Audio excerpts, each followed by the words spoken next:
Hello, everyone. I'm Kristopher Lorren, and I'm a court appointed special advocate and house manager for young adults who age out of foster care. I'm also a grant writer and board member for the Compassion Food Bank. So I've seen devastation of overlooking vulnerable populations in emergencies, and I've been assigned to decide how we will move forward in this recovery process. Now, by considering the Robert T. Stafford Disaster Relief and Emergency Assistance Act of 1974 with its revised version 2024 as federal law that provides federal assistance to states and local governments in response to major disasters. And although the utilitarian approach benefits a maximum number of people through resource allocations, the ethical theory leaves people out, similar to the situation we are in now. So, according to Beauchamp and Childress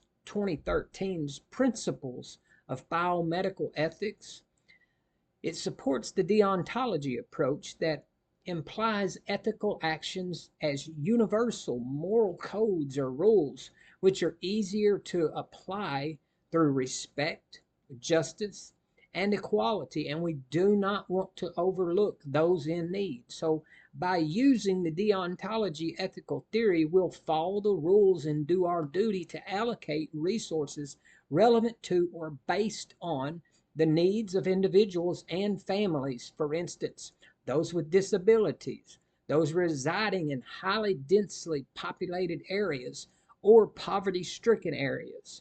And there are many lessons that were learned from previous catastrophes. For example, in the aftermath of Hurricane Katrina, when resources became initially directed to those closest to logistical epicenters to allocate to the most people the quickest, leading to recovery efforts in those regions. However, we must consider all the people that were left out.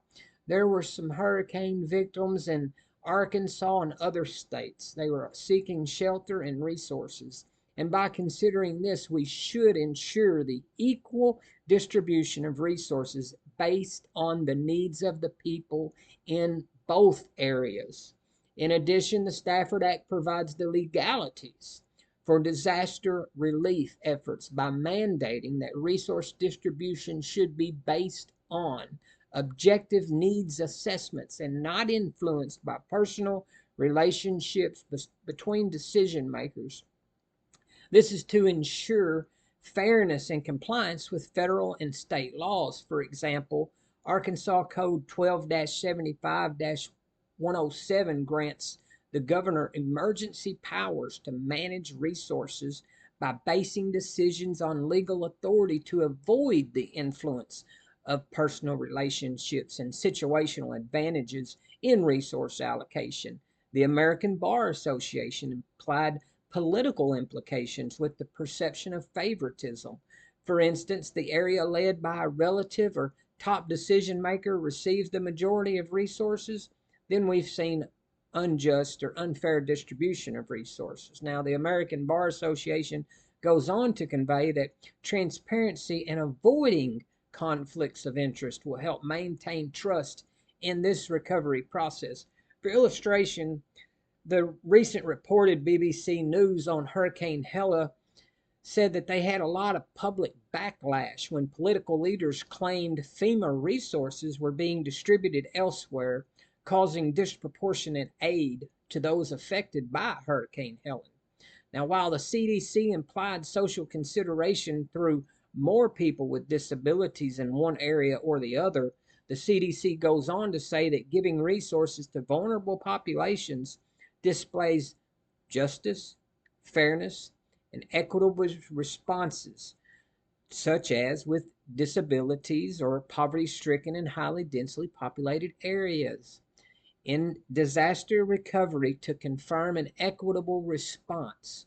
For instance, the 2011 Joplin tornado showed how areas with vulnerable populations, such as nursing homes and disability communities, need more attention during recovery. Now, based on these considerations, my final recommendation is to allocate resources to those with disabilities, those in highly dense populated areas and those in poverty stricken areas, while ensuring logistical productivity by providing resources to both locations to align legal and ethical actions to achieve an equitable and transparent recovery by continuing to move forward in this recovery process. Now, I thank you for your time and consideration in these recovery efforts as we move forward.